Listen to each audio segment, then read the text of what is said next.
দেখুন, রাজ্যের মাননীয় মুখ্যমন্ত্রীকে আমরা বিরোধী আন্দোলন করতে দেখেছি এবং যে কোনো ইস্যুকে তিল থেকে তাল কিভাবে করতে হয় সেটা মুখ্যমন্ত্রী খুব ভালো করেই জানতেন। যেভাবে তিনি ক্ষমতায় এসেছিলেন সেটা আপনারা খেয়াল করে দেখতে পারেন যে পশ্চিমবঙ্গের জন্য একটা পরিবর্তন হতে পারত। সিঙ্গুরের শিল্প বিপ্লবের মধ্যে দিয়ে পশ্চিমবঙ্গের যখন রেভলিউশন ঘটে যেতে পারত, মুখ্যমন্ত্রী ওই পজিটিভ ইস্যুটাকেও কিভাবে নেগেটিভ বানিয়ে দিয়ে ক্ষমতা দখল করেছিলেন, এটা তার বিরোধী দলনেত্রীর ভূমিকাকে স্বীকৃতি দেয়। এবং সত্যি সত্যি গোটা ভারতবর্ষের মধ্যে তিনি যেভাবে বিরোধিতার ভূমিকা পালন করতে পারেন, আমার মনে হয় এই ধরনের ভূমিকা কেউ পালন করতে পারেন না।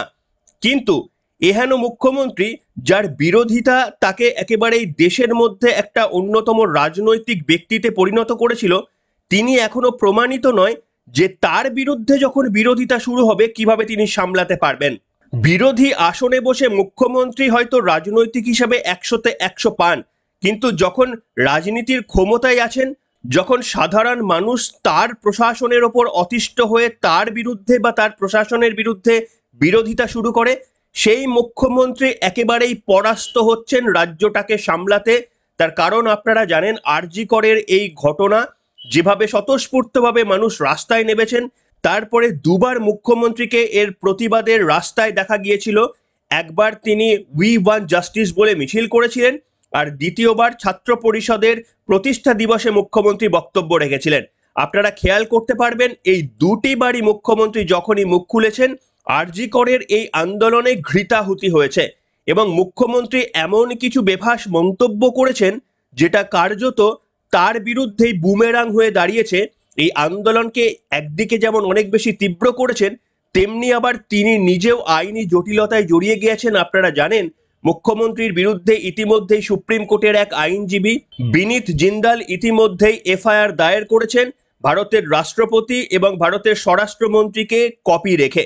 এবং আজকের থাম্বনেলটা আপনারা দেখতে পেয়েছেন যে দিশেহারা মুখ্যমন্ত্রী কার্যত কিছুটা কিং কর্তব্য বিমূঢ় এই মুহূর্তে হয়ে পড়েছেন। তার কারণ, একটা খবর শোনাবো, আমিও নিজে স্তব্ধ হয়ে গেছি বা অবাক হয়ে গেছি যে মুখ্যমন্ত্রীর সত্যি কি এই মুহূর্তে কি করতে হবে, কোন দিকে রাজনীতি পরিচালনা করতে হবে, বা কি করলে এই পরিণতি থেকে তিনি রক্ষা পান, সেটা একেবারেই কি তিনি দিশেহারা হয়ে পড়েছেন? তা যদি না হয় তাহলে এমন কেন ঘটাবে? দেখুন আপনারা খবরটা। আইসিসির শীর্ষ পদে পুত্র জয় শাহ, মমতা অভিনন্দন জানালেন পিতা অমিতকে।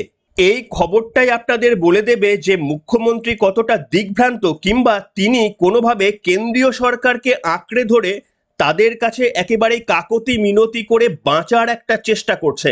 কেন এ কথা বলছি আপনাদের বুঝিয়ে বলবো, অন্তত আমার ব্যক্তিগত মতামতটা।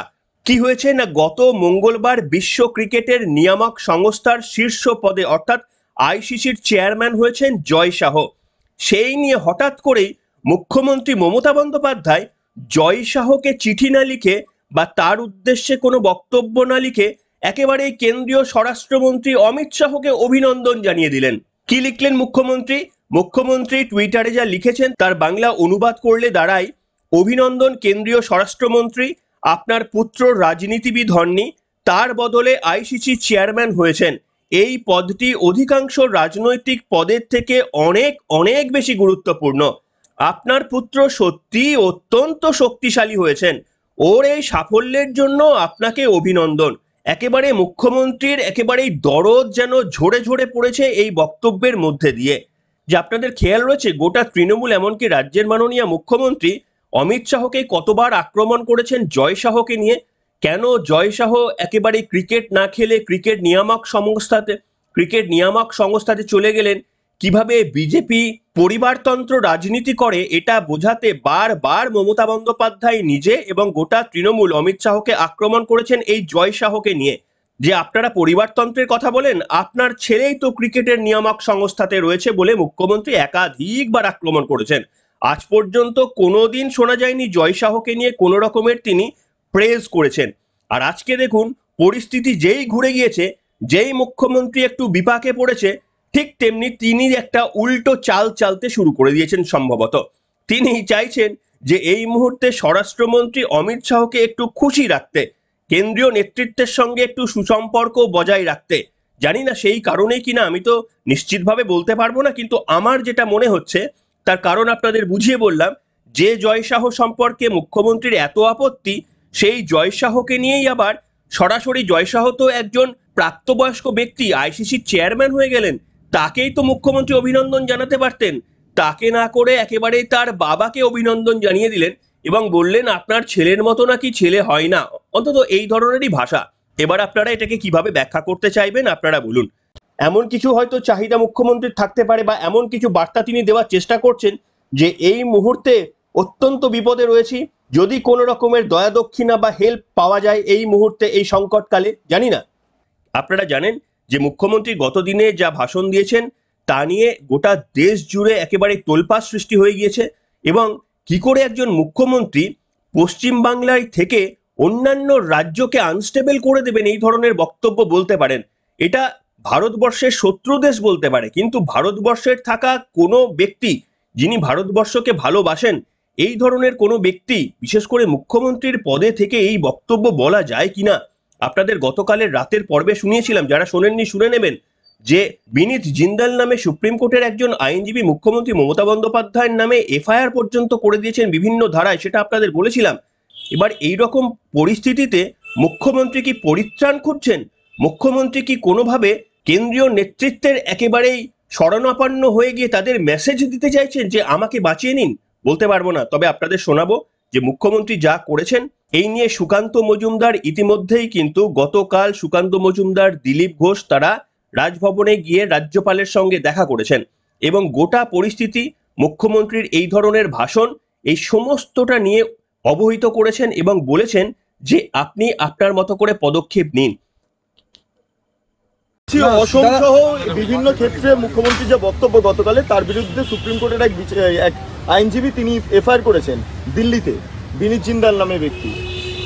এফআইআর হলে আমি অন্ততপক্ষে আশ্চর্য কিছু হব না, এবং আমার মনে হয় সুপ্রিম কোর্ট সহ ভারতবর্ষে যে সাংবিধানিক সংস্থাগুলো আছে তাদের সবার এই বিষয়ে খুব গভীরভাবে চিন্তন করা উচিত, এবং সবথেকে বড় কথা বাংলার মানুষের গভীরভাবে চিন্তা করা উচিত। আমার আপনার মুখ্যমন্ত্রী যদি বলে যে আমি অসমকে আনস্টেবল করে দেব, আমি মণিপুরকে আনস্টেবল করে দেব, উত্তরপ্রদেশকে আনস্টেবল করে দেবো, আমার মনে হয় এটা দেশদ্রোহিতার সামিল। মাননীয় মুখ্যমন্ত্রীর বিরুদ্ধে দেশদ্রোহিতার মামলা হওয়া উচিত। এবং আপনাদের গতকাল রাতেই বলেছিলাম যে রাজ্যের মাননীয় মুখ্যমন্ত্রী কোনোভাবে পশ্চিমবঙ্গকে পশ্চিমবঙ্গ দেশ হিসাবে ভাবছে কিনা, এর বিভিন্ন উদাহরণ আমরা দেখেছিলাম। মুখ্যমন্ত্রী মমতা বন্দ্যোপাধ্যায়ের বিভিন্ন রাজনৈতিক পদক্ষেপে এবং তার দৃষ্টিভঙ্গিতে আমাদের অনেক ক্ষেত্রেই মনে হয় যে তিনি কোনোভাবে এই পশ্চিমবঙ্গকে পশ্চিমবঙ্গ একটা দেশ হিসাবে ভাবতে চাইছেন, যেখানে ভারতবর্ষ একটা আলাদা দেশ। আপনারা খেয়াল করে যদি একটু দেখেন, এই তৃণমূল কংগ্রেস রাজনীতির মধ্যে সৌজন্যতাটাকে একেবারেই ভুলিয়ে দিয়েছে। আপনারা যদি একটু খেয়াল করে দেখেন, তৃণমূল কংগ্রেস তাদের অন্তত পশ্চিমবঙ্গে ক্ষমতায় আসার পর থেকে কাদের কাদের বিরুদ্ধে আক্রমণ করেছে সেটা যদি খেয়াল করেন, ভারতের প্রধানমন্ত্রীর চেয়ারকে নিয়ে যা খুশি তাই বলেছে। মুখ্যমন্ত্রী মমতা বন্দ্যোপাধ্যায় নিজে বলেছেন প্রধানমন্ত্রী নরেন্দ্র মোদী সম্পর্কে মুখে যা এসেছে তাই বলেছেন। এমনকি ন্যায়ালয়, হাইকোর্ট নিয়ে যা যা মন্তব্য করেছে, বিচারপতিদের নিয়ে যা যা মন্তব্য করেছে তৃণমূল কংগ্রেসের সুপ্রিমো থেকে অভিষেক বন্দ্যোপাধ্যায়, আমি নিচুতলার কর্মীদের কথা তো ছেড়েই দিলাম, এমনকি বিচারপতির বাড়িতে পোস্টার লাগানো থেকে শুরু করে বিচারপতিরা বিজেপির হয়ে রায় দিচ্ছে, বিজেপির আদালত হয়ে গেছে, এই ধরনের মন্তব্য করেছেন, সেগুলো আপনারা শুনেছেন। এবং গতদিনে রাষ্ট্রপতি যখন বললেন এনাফ ইজ এনাফ, এইটাকে আর চলতে দেওয়া যায় না, তারপরে তৃণমূল কংগ্রেস নেতৃত্ব আবার দেখছিলাম কুণাল ঘোষ বিশেষ করে রাষ্ট্রপতিকে আবার রাজনৈতিক হিসাবে ধরে ফেলেছেন এবং বলছেন যে আপনি কেন এই সমস্ত বক্তব্য রাখছেন, এই ধরনের বিভিন্ন প্রশ্ন তুলেছেন, অর্থাৎ রাষ্ট্রপতিকেও প্রশ্নের মুখে ফেলে দিয়েছেন। এবং আপনারা জানেন লোকসভা বিল্ডিং কেন তৈরি হয়েছে তা নিয়ে বিভিন্ন প্রশ্ন করেছিল। লোকসভাতে যেভাবে উচ্ছৃঙ্খল আচরণ করে তৃণমূল কংগ্রেসের সাংসদরা, বারবার লোকসভা থেকে রাজ্যসভার যারা পরিচালক থাকেন, মানে উপরাষ্ট্রপতি কিংবা যারা থাকেন সেই চেয়ারে বসে, তারা অত্যন্ত উদ্বিগ্ন তৃণমূল কংগ্রেসের এই আচরণে। অর্থাৎ আপনারা যদি খেয়াল করে দেখেন, তৃণমূল কংগ্রেস শুধু তাদের বাদ দিয়ে সমস্ত ভারতবর্ষের যা যা এনটিটি রয়েছে সকলকেই আক্রমণ করে দিয়েছে। তাদের মধ্যে এই যে বললাম, তাছাড়াও আপনারা জানেন জাতীয় নির্বাচন কমিশনকে একবারে তীব্র তুলোধনা করেছে। এমনকি ভারতের ফোর্স বিএসএফ কে নিয়ে যা খুশি তাই কথা বলেছে, ভারতের সেনাবাহিনীকে নিয়ে প্রশ্ন তুলেছে, পুলওয়ামা থেকে শুরু করে বিভিন্ন ক্ষেত্রে তাদের বিরুদ্ধে সন্দেহ প্রকাশ করেছে। আপনারা খেয়াল করে একটু ভালো করে লক্ষ্য করে দেখুন, এমন একটা রাজনৈতিক দল ভারতের কোনো এন্টিটিকে এরা ছাড়েনি। আমার প্রশ্ন হচ্ছে খুব স্পষ্টভাবে তৃণমূল কংগ্রেসের কাছে যে আপনাদের যুদ্ধটা ঠিক কাদের বিরুদ্ধে? এই প্রশ্নটা আমি সোশ্যাল মিডিয়াতেও লিখেছিলাম, আর আজকে আমি ইউটিউবেও বলছি যে সত্যি আমার বুঝতে খুব অসুবিধা হয় এই তৃণমূল কংগ্রেস, মমতা বন্দ্যোপাধ্যায়, তাদের যুদ্ধটা ঠিক কাদের বিরুদ্ধে। তার কারণ তাদের রাজনৈতিক জীবনে ভারতের প্রায় প্রত্যেকটি প্রতিষ্ঠান সম্পর্কে, এমনকি যাদের নিরপেক্ষ বলে বলা হয়, তাদের নিয়ে সকলকে নিয়ে প্রশ্ন তুলে দিয়েছেন। ইডি, সিবিআই, কেন্দ্রীয় তদন্তকারী সংস্থা আমি বাদই দিলাম। আপনারা একটা সংস্থা বলুন, ভারতের একটা সংস্থা বলুন যা নিয়ে প্রশ্ন তোলেনি আমাদের এই তৃণমূল কংগ্রেস। এমনকি এসবিআই, এলআইসি এই প্রতিষ্ঠানগুলো নিয়েও প্রশ্ন তোলা হয়ে গেছে। আপনারা বলুন যে কোন বিষয় নিয়ে তৃণমূল কংগ্রেস প্রশ্ন তোলেননি। আমার বক্তব্য হচ্ছে যে তাহলে তৃণমূল কংগ্রেস কি মনে করে আমাদের দেশের সব কিছু খারাপ? এটা তো শুধুমাত্র এই ধরনের মতামত পাকিস্তান বা বাংলাদেশ রাখতে পারে, কিন্তু যিনি ভারতীয় তার মধ্যে তো একটুও জাতীয়তাবাদ থাকবে, একটুও তো কোথাও কাটসির জায়গা থেকে নিজে ভাবতে পারেন যে যাক, এটা নিয়ে আমার বোধহয় মন্তব্য করা উচিত নয়। যেমন রাষ্ট্রপতি কোনো একটা যদি মন্তব্য করে সেটাকে কাউন্টার করতে যাওয়া বোধহয় উচিত নয়, এইটুকু বোধ তো তৃণমূল কংগ্রেসের মুখপাত্রদের থাকা উচিত। আর থাকছে না বলেই এটা প্রমাণিত হচ্ছে যে মমতা বন্দ্যোপাধ্যায় কতটা অ্যাগ্রেসিভ, তিনি কিভাবে পশ্চিমবঙ্গকে পরিচালনা করতে চায় এটা কিন্তু সাধারণ মানুষের কাছে প্রকাশ্যে চলে আসছে। এমনকি এটা আপনাদের শোনাবো, সুপ্রিম কোর্টের একজন স্বনামধন্য আইনজীবী এবং কাউন্সিল তারা প্রশ্ন তুলেছেন। তারা বলছেন যে দেখুন, ব্যক্তিগতভাবে 356 ধারা আমরা পছন্দ করি না, কিন্তু পশ্চিমবঙ্গের যে অবস্থা সেখানে কিন্তু 356 ধারা ভেবে দেখা যেতে পারে। সুকান্ত মজুমদার আরো প্রশ্ন তুলছেন যে 355 ধারা বা 356 ধারা তো ছাড়ুন, মুখ্যমন্ত্রী মমতা বন্দ্যোপাধ্যায়ের এই শব্দবন্ধগুলো, যেমন আসাম জ্বলবে, অন্যান্য রাজ্য জ্বলবে, পশ্চিমবঙ্গকে জ্বালাতে গেলে অন্যান্য রাজ্যে অশান্তি তৈরি হবে, আনস্টেবল হবে, সেইটা তিনি বলছেন, সুকান্ত মজুমদার বলছেন যে এটা বাংলাদেশের জামাতের সঙ্গে, তাদের শব্দবন্ধের সঙ্গে মিলে যায়। এবং সুকান্ত মজুমদার বলছে যে গতকালই নতুন যে বাংলাদেশের সরকার হয়েছে সেই জামাতকে তারা এতদিন পর্যন্ত যাদের ওপর ব্যান ছিল সেই জামাতকে তারা ফ্রি ঘোষণা করে দিয়েছে। অর্থাৎ তারা আর এখন বেআইনি নয়, তাদের আইনের মধ্যে নিয়ে চলে এসেছেন, আইনসম্মত করে দিয়েছেন, তাদেরকে অধিকার দিয়ে দিয়েছেন। আর সুকান্ত মজুমদার প্রশ্ন করছেন ওই একই দিনে মুখ্যমন্ত্রী মমতা বন্দ্যোপাধ্যায়ের এই বক্তব্যগুলো খুব সন্দেহ তৈরি হয়। কি বলেছেন সুকান্ত মজুমদার, শোনাবো আপনাদের। প্রয়োজন মানে রাষ্ট্রপতি শাসন কি দাবি করলে? দেখুন, আমরা ওনাকে বলেছি যে বাংলার মানুষের সাংবিধানিক অধিকার রক্ষার জন্য যা যা করা প্রয়োজন, এবার কী করা প্রয়োজন সেটা তো সংবিধান অনুসারে উনি ঠিক করবেন এবং ওনার উপরের লোকেরা ঠিক করবেন। আজকে মহামান্য রাজ্যপাল দিল্লি যাচ্ছেন, দিল্লি গিয়ে উনি কথা বলবেন, পরবর্তী সময়ে সমস্ত কিছু দেখে ঠিক হবে। আজকে তো বাংলার পরিস্থিতি দেখে সবাই চিন্তিত। স্বয়ং প্রধানমন্ত্রী বলেছেন, মহামহিম রাষ্ট্রপতি যিনি কোনো বলেন না তিনি পর্যন্ত বলতে বাধ্য হয়েছে। একজন সিনিয়র অ্যাডভোকেট সুপ্রিম কোর্টের, যাকে গোটা ভারতবর্ষ চেনে, যিনি বলেন যে আমি প্রথাগতভাবে বা নীতিগতভাবে 356 ধারার বিরোধী, কিন্তু মনে করি পশ্চিমবঙ্গে এমন একটি রাজ্য সেখানে 356 ধারা হতে পারে। এই ধরনের মন্তব্য সুপ্রিম কোর্টের সিনিয়র মোস্ট কাউন্সিলের কাছ থেকে আসা, আমার তো মনে হয় মানে তিনি তো মস্করা করার জন্য বলছেন না। গোটা ভারতবর্ষের মানুষ চিন্তিত। বিশেষত গতকাল মাননীয় মুখ্যমন্ত্রী যে কথাগুলো বলেছেন যে আমি আসামকে অশান্ত করে দেব, আমি মণিপুরকে অশান্ত করে দেব বা অশান্ত হবে, উত্তরপ্রদেশ অশান্ত হবে। আমি গতকালও বলেছি, আজকেও বলছি, আমরা মাননীয় মুখ্যমন্ত্রীর এই সমস্ত কথার মধ্যে বাংলাদেশের জামাতের এবং ছাত্র শিবিরের শব্দের প্রতিধ্বনি শুনতে পাচ্ছি। এবং কোইন্সিডেন্টালি বাংলাদেশের তদারকি সরকার গতকালই জামাত এবং ছাত্র শিবিরের উপর থেকে নিষেধাজ্ঞা তুলে নেয়, তাদেরকে বৈধ সংগঠন হিসেবে ঘোষণা করে। এবং গতকালই মুখ্যমন্ত্রীর এই ধরনের কথাবার্তা, যে কথাবার্তাগুলো জামাত এবং তার ছাত্র সহযোগী যে ছাত্র সংগঠন, তাদের কথাবার্তার মধ্যে মিল পাওয়া যায়। এবং আপনারা জানেন জেএমবি যে জঙ্গি গোষ্ঠী আছে, তাদের সাথে জামাতের যোগসূত্র আছে বলে এই ধরনের অভিযোগ আছে। শুনলেন বন্ধুরা, আপনাদের শুধু রিকোয়েস্ট করার চেষ্টা করব যে ধরুন আমরা সকলেই তো ফ্যামিলির মধ্যে রয়েছি, বাবা মা ভাই বোন ছেলে শ্বশুর শাশুড়ি আরো যা যা ফ্যামিলি মেম্বার থাকেন, হয়তো একটা পরিবারে অনেক লোকজন থাকেন।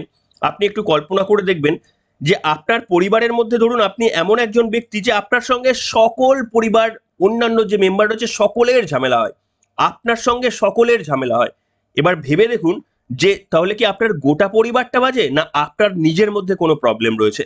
এইটা ভাবতে হবে। আমার মনে হয় তৃণমূল কংগ্রেসের সময় এসে গিয়েছে তাদের আত্মসমীক্ষা করার।